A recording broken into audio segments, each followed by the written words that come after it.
السلام عليكم ورحمة الله وبركاته. إن الحمد لله نحمده ونستعينه ونستغفره ونعوذ بالله من شرور أنفسنا ومن سيئات أعمالنا. من يهده الله فلا مضل له ومن يضلله فلا هادي له. وأشهد أن لا إله إلا الله وحده لا شريك له وأشهد أن محمدا عبده ورسوله. يا أيها الذين آمنوا اتقوا الله حق تقاته ولا تموتن إلا وأنتم مسلمون. يا أيها الناس اتقوا ربكم الذي خلقكم من نفس واحدة وخلق منها زوجها وبث منهما رجالا كثيرا ونساء واتقوا الله الذي تساءلون به والأرحام إن الله كان عليكم رقيبا. يا أيها الذين آمنوا اتقوا الله وقولوا قولا سديدا يصلح لكم أعمالكم ويغفر لكم ذنوبكم ومن يطع الله ورسوله فقد فاز فوزا عظيما.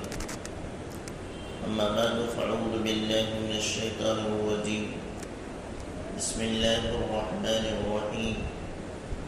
وإذ تأذن ربكم لئن شكرتم لأزيدنكم ولئن كفرتم إن عذابي لشديد. رب اشرح لي صدري ويسر لي أمري واحلل عقدة من لساني يفقهوا قولي رب زدني علما آمين. حمد و ثنا کبریائی بڑائی تعریف و توصیف اکیلے وحدہ لا شریک کے لیے. اللہ کی رحمتیں و برکتیں نازل ہوں انبیاء کرام پر، خصوصاً آخری نبی پیارے نبی جناب محمد رسول اللہ صلی اللہ علیہ وسلم پر، صحابہ کرام پر اور قیامت تک آنے والے مومنین پر. حضرت گرامی، درس قرآن آپ نے سماعت فرمایا کہ عمر بن الخطاب اللہ تعالی عنہ اور وقف کا مسئلہ. گزشتہ دو درس میں اسی عنوان پر گفتگو ہوئی. پہلے درس میں اسلام کے اندر وقف کا کیا حکم ہے، اس کی کیا شکلیں ہیں. پیارے نبی صلی اللہ علیہ وسلم نے عمر بن الخطاب اللہ تعالی عنہ کو وقف کرنے کا کون سا طریقہ سکھلایا. یہ تمام باتیں پہلے درس میں آئیں. دوسرے درس میں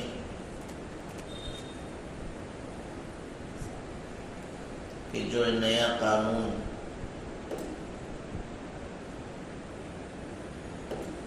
ہندوستان کے پارلیمنٹ کے ذریعے سے سامنے لایا گیا ہے، اس کی وجہ سے اسلامی اوقاف پر، وقف پر کیا اثر مرتب ہونے والا ہے. تو اس کے کچھ حصے آپ کے سامنے رکھے گئے تھے. ضرورت ہے کہ ہر مسلمان وقف کے حوالے سے بیدار ہو، معلومات حاصل کریں کہ وقفے سے متعلق جو قانون بنا ہے اس سے کیا نقصان ہو سکتا ہے. بہرحال اسی سلسلے کو آگے بڑھاتے ہوئے مزید کچھ باتیں، پوائنٹس کہ جو اس نئے قانون کی وجہ سے اسلامی اوقاف پر اثر انداز ہونے والا ہے یا نقصان ہونے والا ہے، یہ ہمیں سمجھنا ہے۔ گزشتہ درس میں صرف ایک چیز کا ذکر کیا گیا کہ کس طریقے سے حکومت اس نئے قانون کے ذریعے سے اسلامی اوقاف کی جو جائیداد ہے اس کو کس طریقے سے ہڑپنا چاہتی۔ اس کی ایک مثال تھی کہ برسوں سے آپ کے استعمال میں کوئی وقف کی جائیداد پراپرٹی ہے، یہ مسجد، مدرسے، قبرستان، ہاسپٹل۔ تو قانون پہلے یہ تھا کہ جو استعمال میں ہے اس کو اسی حیثیت میں تسلیم کر لیا گیا۔ اگر اسلامی وقف کے اعتبار سے لوگوں کے استعمال میں ہے تو اس کو مان لیا جائے کہ یہ اسلامی وقف کی چیز ہے، اس کے لیے کوئی ثبوت پیش کرنے کی ضرورت نہیں۔ موجودہ قانون میں پہلے یہ لایا گیا کہ وقف کی کوئی بھی زمین و جائیداد ہو، استعمال میں ہو یا نہ ہو، آپ کو یہ ثابت کرنا پڑے گا کہ وقف کی ہے۔ اور سینکڑوں سال سے مسلمانوں کے استعمال میں مسجدیں ہیں، مدرسے ہیں، کسی نے وقف کیا تھا۔ اب اس کا کاغذ کون ڈھونڈتا پھرے گا یا کہاں ملے گا؟ یہ تو بہت مشکل چیز تھی۔ بہرحال آواز اٹھی تو حکومت نے تھوڑی سی اس میں ترمیم کر دی۔ کیا کہا کہ جو استعمال میں ہے ہم اس کو مانتے ہیں کہ وہ اسلامی اوقاف میں سے وقف کی زمین جائیداد ہے، لیکن یہ اس وقت تک ہم مانیں گے جب تک کہ اس میں کوئی اور دعوے دار کھڑا نہ ہو جائے۔ مثلا یہ زمین کی مسجد ہے، سینکڑوں سال، 100 سال سے اوپر جو ہوگی، استعمال میں ہے تو مان لیں گے ہاں یہ مسجد وقف کی ہے، لیکن اگر کوئی آ کے دعوے دار کھڑا ہو جائے کہ ہماری ہے تو پھر آپ کو ثابت کرنا پڑے گا کہ واقعی یہ وقف کی ہے۔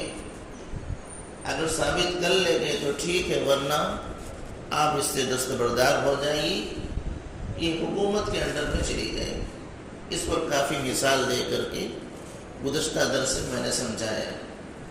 تو اس سے زمین کو، جائیداد کو، پراپرٹی کو ہڑپ کرنا آسان ہے کہ ہم مان لیے کہ آپ کے استعمال میں ہے، لیکن دعوے دار کبھی بھی کوئی کھڑا ہو سکتا ہے، اور جیسے ہی دعوے دار کھڑا ہوگا آپ ثابت کریں کہ ہاں یہ اس کے کاغذ ہیں، فلاں نے وقف کیا تھا، ایسا تھا، ایسا تھا۔ تو بہرحال ایک شکل تھی کہ جس سے وہ زمین جائیداد کو ہڑپنے کی کوشش۔ دوسری شکل یہ ہے اس نئے قانون کے اعتبار سے کہ وقف کرنے میں مسلم و غیر مسلم دونوں شامل ہیں۔ جس طریقے سے مسلمان بادشاہ تھے، نواب تھے، حاکم تھے، انہوں نے غیر مسلموں کو کچھ زمینیں دے دی کہ بھائی آپ اپنا بنا لیجیے۔ کسی نے شمشان گھاٹ کی زمین دے دی، کسی نے مندر کی زمین دے دی، کسی نے گردوارہ کی زمین دے دی۔ یہ مسلمان حکمراں کی جانب سے غیر مسلموں کے لیے۔ ایسے ہی بہت سارے غیر مسلم حاکم تھے، انہوں نے کیا کیا کہ مسلمان ان کی رعایا تھی تو انہوں نے بھی ان کو زمین الاٹ کر دیا کہ لو اس پہ بنا لو۔ یعنی ان کی جانب سے ہاسپٹل بنانے کو زمین دی گئی، مسجد بنانے کی بھی زمین دی گئی، اسکول کالجز بنانے کو زمین دی گئی، اور یہ مسلمان کے فائدے کے لیے، مسلمانوں کے لیے، یہ بھی ایک وقفے کی شکل ہے۔ اس نئے قانون میں یہ بات لکھی گئی کہ وقف کی زمین وہی مانی جائے گی، وقف کی جائیداد وہی مانی جائے گی جس کو وقف کرنے والا کوئی مسلمان رہا ہو۔ اگر کسی غیر مسلم نے وقف کیا ہے تو اب جو ہے وہ اسلامی اوقاف میں نہیں آئے گی، وقف کی زمین جائیداد میں اس کا شمار نہیں ہوگا۔ اب ایسی بھی بہت ساری پراپرٹی ہیں، آپ اپنے گاؤں میں دیکھیں، علاقے میں دیکھیں، کچھ ایسے بھی زمیندار گزرے ہیں کہ انہوں نے دیکھا کہ مسلمان ہمارے گاؤں میں آباد ہیں، ان کے پاس قبرستان نہیں، تو بلایا اور کہا کہ یہ میری زمین ہے، اس کو آپ لوگ قبرستان بنا لیجیے، اپنے مردوں کو وہاں دفن کیجیے، یہ وقف ہے، وہ مسلمانوں ہی کے مردے وہاں دفن ہوں گے، گویا کہ مسلمانوں کی قبرستان وہ ہے۔ تو اب اس نئے قانون میں کیا کہا جا رہا ہے کہ کوئی بھی پراپرٹی جو غیر مسلم نے وقف کیا ہے وہ اب وقف میں شمار نہیں ہوگی، بلکہ اس کے لیے ضروری ہے کہ وقف کرنے والا مسلمان۔ تو یہ دوسرا ایک طریقہ ہے کہ ایسی تمام پراپرٹی کو جو غیر مسلم حکمرانوں نے مسلمان رعایا کو دیا تھا اس پر قبضہ کرنے کی ایک دوسری شکل ہے۔ ظاہر سی بات ہے وہ غیر مسلم تھے، ہم کیسے ان کو مسلمان بنا کر ثابت کر سکتے ہیں؟ تو اس لیے یہ دوسرا طریقہ ہے کہ کس طریقے سے وقف کی زمین و جائیداد کو ہڑپ لیا جائے۔ دو ہو گیا، ایک تیسرا طریقہ ہے۔ ایک قانون ہندوستان کے اندر ہے، شاید آپ جانتے ہو کہ کسی بھی زمین و جائیداد پر اگر کوئی 12 سال تک قابض ہے، اب اگر اس میں مسئلہ پیدا ہو جاتا ہے تو اس زمین و جائیداد کو جو قابض ہے اس کی ملکیت مان لی جاتی ہے، یعنی پروف اگر نہیں ہے، لوگ دعوے دار تو کھڑے ہیں لیکن ثابت نہیں کر پا رہے، اور ایک بندہ اس پر 12 سال سے قابض ہے، رہ رہا ہے، تو ہندوستان کے قانون کے اعتبار سے ایسی کوئی بھی زمین ہو، کوئی بھی مکان ہو، کوئی بھی گھر ہو، وہ اسی کی ملکیت مان لی جاتی ہے۔ اس کو کہتے ہیں لمیٹیشن ایکٹ، کہ اتنے دنوں تک اگر آپ وہاں رہے ہیں تو وہ آپ کا قبضہ ہے، وہ آپ کی ملکیت ہے۔ یہ قانون گزشتہ وقف کو جو قانون تھا اس میں یہ چیز تھی کہ ایسے لمیٹیشن ایکٹ کہ جو عام پراپرٹی کے لیے بنائے گئے ہیں کہ 12 سال کوئی اس پر قابض رہے تو اس کی ملکیت مانی جائے گی، اس میں وقف کی زمین جائیداد نہیں آئے گی پرانے قانون میں۔ کہ پرانے قانون میں تھا کہ عام زمینوں پر جس طریقے سے 12 سال کوئی رہ لے تو وہ اس کی ملکیت مان لی جاتی تھی، لیکن وقف کی زمین کو اس سے الگ کیا گیا تھا کہ اگر کسی نے وقف کی زمین پر 12 سال 13 سال 100 سال سے بھی رہ رہا ہے تو وہ اس کی ملکیت نہیں مانی جائے گی، اس کو الگ کیا گیا تھا۔ اب شاید بات سمجھ میں آ رہی ہے کہ مثلا اس مسجد کے باہر کوئی دکان ہے، کوئی شخص 12 سال 13 سال سے اس میں اپنا کاروبار کر رہا ہے، اب کوئی اس کا مالک نہیں ہے یا مالک ہے تو اس پر کاغذ نہیں وغیرہ، تو کورٹ کیا کرتی ہے کہ ایسے موقع پر جو اس پر قابض اس کو دے دیتی ہے۔ میں کس کی بات کر رہا ہوں؟ عام پراپرٹی کی بات کر رہا ہوں۔ لیکن اگر وہ مسجد کی زمین تھی، مسجد کی دکان ہے، اس میں اگر کوئی 12 سال سے رہ رہا ہے اور بعد میں کوئی یہ کہے کہ میرا ہے، میں اتنے دن سے رہ رہا ہوں، کورٹ میں جائے گا تو کورٹ فوراً کہہ دیتی کہ بھائی وہ قانون اس پر لاگو نہیں ہوگا۔ کیوں؟ یہ وقف کا معاملہ ہے، وہ عام پراپرٹی کے لیے پہلے کے قانون میں ایسا تھا۔ اب انہوں نے کیا کیا کہ اب جو ہے وہ قانون جو 12 سال تک رہنے والا، قابض ہونے والا تھا، ملکیت مان لی جاتی تھی، کہتے ہیں اب یہ وقف والی زمین بھی اسی میں چلی جائے گی۔ مراد اگر وقف کی زمین و جائیداد، مکان، دکان پر کوئی 12 سال سے رہ رہا ہے تو اب اسی کی یہ بھی مان لی جائے گی جیسے کہ عام پراپرٹی مانی جاتی ہے. بات شاید سمجھ میں آیا. پھر میں دہراتا ہوں، یہ مثال سامنے رکھیے. ایک مثال ہے جو عام شخص کی ہے، اس کی دکان ہے، عام شخص سے، اس کے وقف سے کوئی تعلق نہیں. اس میں اگر کوئی 12 سال سے رہ رہا ہے اور پھر اس کے بعد وہ دعویٰ کر دے کہ میرا ہے اور سامنے والا کے پاس پروف نہیں ہے، تو کورٹ کیا کہتی ہے کہ بھائی 12 سال سے وہ رہ رہا ہے، وہ اس کا ہو گیا. ابھی ایک مسئلہ میں بعد میں سمجھاؤں گا، اس کا غلط فائدہ تاکہ نہ اٹھایا جائے.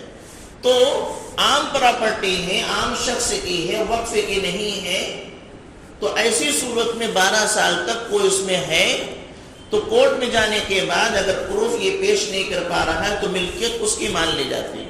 ٹھیک. لیکن کسی زمین، کسی مسجد کی ایک دکان ہے تو وقفے کی ہوگی نا، مسجد کی دکان وقفے کی دکان ہوگی. تو اس میں اگر کوئی 12 سال سے رہ رہا ہے تو پہلے کے قانون میں یہ تھا کہ یہاں 12 سال سے آپ رہو، 13 سال سے آپ رہو، 50 سال سے رہو، لیکن اس کی ملکیت تمہارے حق میں ثابت نہیں ہوگی. کیوں؟ اس لیے کہ یہ وقفے کی ہے، اس کی ثابت ہو جائے گی تمہاری ملکیت. کیوں؟ کیونکہ وہ وقفے کے نہیں. یہ پہلے کا قانون تھا. اب انہوں نے کیا کیا کہ دونوں ایک جیسا بنا دیا کہ جیسے وہ عام پراپرٹی ہے، اس میں کوئی 12 سال سے قابض ہے تو اس کی ملکیت مان لی جاتی ہے، ویسے وقف کی زمین و جائیداد پر اگر کوئی 12 سال سے قابض ہے تو اس کی مان لی جائے گی. اس طرح تو آپ دیکھیں کہ وقف کی زمین و جائیداد پر بہت سارے لوگ آباد ہیں، چھوڑنے کے لیے تیار نہیں. اگر یہ ایکٹ بن جاتا ہے اور بن گیا ہے، بنا لیا انہوں نے، تو اب 12 سال جو گزار دیا تو وقف کی وہ زمین، وہ جائیداد، وہ دکان، وہ مکان اب کوئی خالی نہیں کرا پائے گا. کیوں؟ 12 سال گزر گیا ہے. تو پہلے الگ الگ معاملہ تھا کہ عام پراپرٹی پر تو لاگو ہوگا لیکن وقف کی پراپرٹی پہ لاگو نہیں ہوگا، یہ ہر حالت میں چھوڑنا پڑے گا. لیکن اب نئے قانون میں اس طرح کر دیا گیا جس سے زمین ہڑپنے کا ایک راستہ یہ بھی. بڑے بڑے لوگ ہیں جنہوں نے وقف کی پراپرٹی پر قبضہ کر رکھا ہے، ان کو 12 سال کیا 30 سال گزر گئے. اب اس کا دعویٰ کون کرے گا؟ بھائی ایکٹ آ گیا ہے، قانون آ گیا ہے، اب ان کا ملکیت وہ مان لی جائے گی. تو یہ تیسری چیز تھی جس کے ذریعہ سے وقف کی زمین و جائیداد کو، پراپرٹی کو وہ ہڑپنا چاہتے ہیں. آگے بڑھنے سے پہلے ایک مسئلہ میں کلیئر کروں گا. جو یہ مسئلہ آیا اس ہندوستان کے قانون کے اعتبار سے کہ اگر کوئی شخص 12 سال سے کسی پراپرٹی پر قابض ہے اور کورٹ میں معاملہ جاتا ہے تو ایسی صورت میں کورٹ قبضہ دیکھتی اور ملکیت اس کی تسلیم کر لیتی. ٹھیک ہے، مسئلہ سمجھ میں آ گیا؟ سوال شرعی اعتبار سے کیا ہے؟ شریعت کے اعتبار سے کیا ہے؟ شریعت کے اعتبار سے یہ ہے کہ ملکیت جس کی ہے اسی کی رہے گی. ملکیت جس کی ہے اسی کی رہے گی، مالک وہی رہے گا. اگر کوئی قبضہ کر رکھا ہے تو اس کو چھوڑ دینا چاہیے. وہ 10 سال سے ہو کہ 12 سال سے ہو کہ 50 سال سے، وہ ملکیت بدلنے والے نہیں. آپ کی ملکیت نہیں ہو سکتی قبضہ کرنے کی وجہ سے. ہاں، جب کوئی راستہ نہیں نکلتا تو کہہ دیا جاتا ہے بھائی جو رہ رہا ہے وہ رہے، باقی معاملہ اللہ کے ہاں ہوگا. یعنی اگر اسلامی عدالت ہو اور وہ بھی قبضہ کو دیکھتے ہوئے آپ کے نام کر دے کہ اس میں آپ اتنے سالوں سے رہ رہے ہیں لہذا یہ آپ کی ملکیت، اس کے باوجود میں کیا کہہ رہا ہوں، اسلامی عدالت یہ کہہ دے کہ اتنے دنوں سے آپ رہ رہے ہیں، معاملہ کلیئر نہیں ہے، اس لیے ایک فیصلہ دیا جا رہا ہے کہ آپ کا نام، آپ کے نام کا یہ آرڈر کیا جا رہا ہے. آرڈر کر دینے کے باوجود ملکیت نہیں بدلے گی. اس کا معاملہ اللہ رب العالمین کے ہاں حل ہوگا اور اللہ جس کی ملکیت اس کو دلائے گا. اور پھر جہاں جو قابض ہے، چاہے پیپر کے بنوا کے قابض ہو گیا ہو یا کورٹ سے جو ہے آرڈر کرا لیا ہو، کچھ بھی کرا لیا ہو، دنیا کی تمام تر چیزیں اس کے فیور میں ہیں، لیکن وہ مالک اصلا نہیں ہے تو قیامت تک وہ مالک نہیں ہو سکتا. وہاں حساب ہو پیارے نبی جناب محمد رسول اللہ صلی اللہ علیہ وسلم نے ایک موقع میں بات کہا کہ بعض لوگ ہمارے پاس مقدمہ لے کر کے آتے ہیں، ہمیں جھگڑے لے کر کے آتے ہیں، دو لوگوں کا معاملہ ہے، تو بعض لوگ اس میں سے بڑے چرب زبان ہوتے ہیں. چرب زبان سے مراد گفتگو اچھے انداز میں کر لیتے ہیں، اپنی بات کو بہت سلیقے سے پیش کر لیتے ہیں، اور دوسرا بیچارہ وہ حق پر ہوتے ہوئے اپنی بات صحیح سے نہیں رکھ پاتا. تو اللہ کے نبی صلی اللہ علیہ وسلم نے فرمایا کہ بعض لوگ بڑے اچھے انداز میں اپنی گفتگو رکھ کر کے میرے سامنے پیش کر دیتے ہیں، اور ان کے پیش کرنے کے اعتبار سے مجھے لگتا ہے کہ یہی اس کے حقدار ہیں، اور اصلاً میں یہ حقدار نہیں ہے بلکہ یہ بیچارہ ہے جو بول نہیں پا رہا ہے. یہ کون کہہ رہا ہے؟ پیارے نبی صلی اللہ علیہ وسلم فرماتے ہیں کہ دو لوگ جھگڑا لے کر کے آئے کسی مسئلے کو لے کر کے، اور میں نے ایک بندے کی گفتگو سن کر کے فیصلہ اس کے حق میں دے دیا کیونکہ اس نے اپنی بات بڑے اچھے انداز میں رکھی تھی، اور دوسرا بیچارہ اصلاً مالک وہ ہے، وہ اپنی بات اچھے سے نہیں رکھ رہا ہے. تو اللہ کے نبی صلی اللہ علیہ وسلم فرمایا کہ اگر ایسے موقع پر میں اس کے حق میں فیصلہ دے دیتا ہوں جو اچھے انداز میں اپنی بات کو رکھتا ہے حالانکہ اس کا مالک نہیں ہے، تو میرے فیصلہ دینے کی وجہ سے وہ اس کی ملکیت نہیں ہوگی. اس کا مطلب یہ ہے کہ میں اس کو زمین نہیں دے رہا ہوں بلکہ اس کو میں آگ کا انگارہ دے رہا ہوں. اس حدیث کا خلاصہ کیا ہوا کہ اگر نبی نے بھی کوئی فیصلہ کیا ہو اور فیصلہ کرنے میں سمجھنے میں غلطی ہو گئی ہو، اس کے باوجود اس کی ملکیت نہیں بدلنے والی. آج کتنے لوگوں کا معاملہ ہے، کہتے میرے پاس کورٹ کا آرڈر ہے، میرے نام کی رجسٹری، گھر پٹی میرے نام کی، وغیرہ دنیا بھر کی چیزیں، اس کو رکھے رہیے گا، کام آئے گا. لیکن اگر یہ آپ کا نہیں ہے تو ایک رجسٹری نہیں سینکڑوں رجسٹری کرا لیجیے، ایک عدالت نہیں سینکڑوں عدالت سے فیصلہ کرا لیجیے، اور سب آپ کے حق میں آرڈر دے دیں، تو یہ یاد رکھیے گا پھر بھی آپ کا نہیں ہو سکتا، کیونکہ جس کی ملکیت ہے وہ اسی کی رہے گی جب تک کہ وہ خود اس کو بیچ نہ دے یا کسی کو ہدیہ نہ دے. تو بہرحال یہ جو قابض والی بات آ گئی نا کہ 12 سال میں دکان پر قابض و لہٰذا چلو دعویٰ کر دیتے ہیں، حکومت سے میرے نام آ جائے گا وغیرہ وغیرہ، تو اس چکر میں مت رہیں. ایسے لوگ اس چکر میں مت رہیں کہ ہم اس کا غلط استعمال کر لیں. یہ دنیا ہے، تھوڑا فائدہ مل سکتا ہے آپ کو، لیکن آخرت میں پائی پائی کا حساب دینا ہوگا. تو بہرحال یہ تیسری شکلیں تھیں جس سے وہ وقف کی زمین و جائیداد کو ہڑپنا چاہتے ہیں. چوتھی چیز انہوں نے یہ کیا، یہ وقف مسلمانوں کا مسئلہ ہے نا، وقف بورڈ مسلمانوں کا، وقف کی زمین مسلمانوں کی، اس کا استعمال مسلمانوں پر ہونے والا ہے. تو کہتے ہیں اس کا جو بورڈ بنے، جو کمیٹی بنے، اس میں غیر مسلموں کو بھی رکھا جائے، اس میں غیر مسلموں کو بھی رکھا رہ جائے، اور یہاں تک ہو گیا کہ کم از کم 2 غیر مسلم کو رکھنا لازم ہے. یعنی وقف بورڈ بنے، پہلے تو اسٹیٹ لیول پر ملکی پیمانے پہ بنے گا، اس کے بعد اسٹیٹ لیول پہ بنے گا، پھر ضلعی لیول پر، ضلع ڈسٹرکٹ لیول پر بنے گا. تو ہر جگہ یہ کرنا ہوگا کہ وقف بورڈ میں جو ممبران ہوں گے اس میں کم از کم 2 غیر مسلم ہونا چاہیے. سوال، ان کی ضرورت کیا ہے یہاں پر؟ وقف اس کی زمین مسلمانوں کے لیے، اس کی دیکھ ریکھ کرنے والے مسلمان، اس کا استعمال مسلمانوں کے لیے، اس کا سارا معاملہ اسلام کے اعتبار سے، اس میں کسی غیر مسلم کو ممبر بنانے کی وجہ کیا ہے؟ کیا مسلمانوں کی اتنی تعداد نہیں ہے کہ ہر جگہ ممبران کی تعداد مکمل کر لیں؟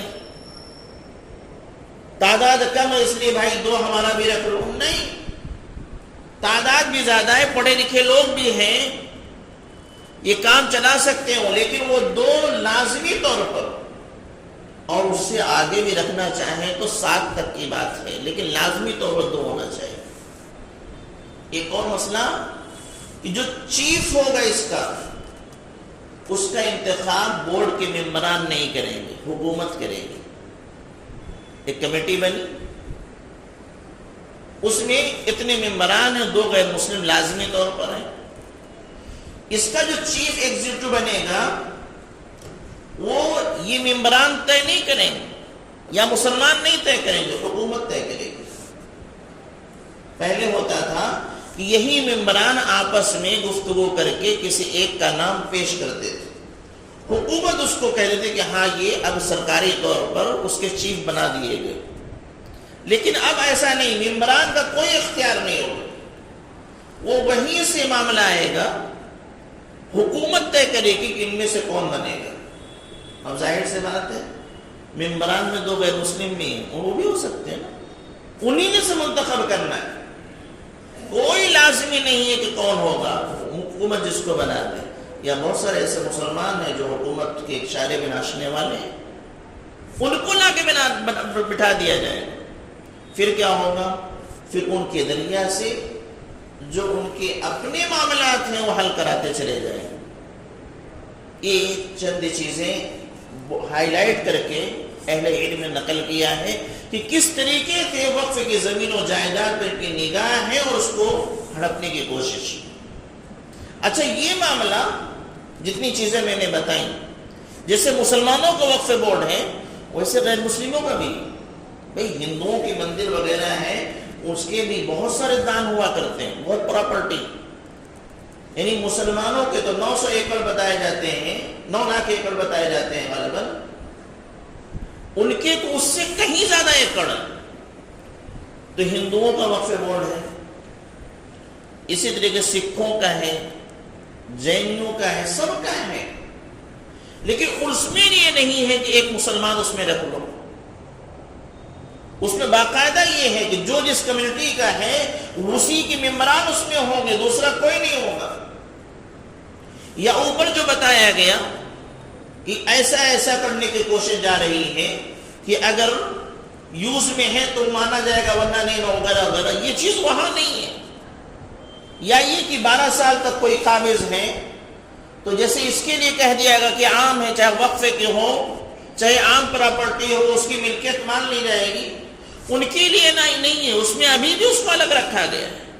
تو اس طریقے کی بہت ساری چیزیں ہیں، یہ موٹی موٹی چیزیں جو اہل علم نے نقل کی ہیں، وہ وقف کے پورا قانون پڑھنے کے بعد مسلم پرسنل لا بورڈ کی جانب سے جو تحریریں آئیں اس میں سے چند چیزیں میں نے آپ کے سامنے رکھی ہیں۔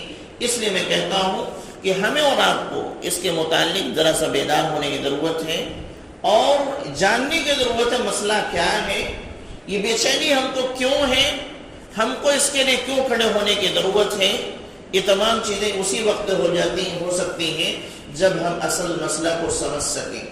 جب ہم سمجھیں گے ہی نہیں تو پھر ایک ہاں ہوا تو ہے، لوگوں نے بلایا میں چلا گیا، لوگوں نے نعرہ لگایا میں نے بھی نعرہ لگا دیا، لیکن کیوں نعرہ لگایا نہیں پتا، کیوں آئے وہ نہیں پتا، اس کے لیے اس کا کتنا نقصان نہیں معلوم۔ تو اس لیے میرے بھائیوں، اس لیے چند باتیں میں نے تفصیل کے ساتھ رکھنے کی کوشش کی ہے۔ رب العالمین سے دعا ہے کہ ہمیں کہ نصر و توفیق دے، ہمیں کتاب و سنت پر زندگی گزارنے والا بنائے۔ الہ العالمین مسلمانوں کی حفاظت فرما، اسلام کی حفاظت فرما، اوقاف کی حفاظت فرما، مدارس کی مساجد کی حفاظت فرما، قبرستانوں کی حفاظت فرما۔ رب العالمین ہمیں دین پر عمل پیرا ہونے کی توفیق دے، آمین تقبل رب العالمین۔ السلام علیکم۔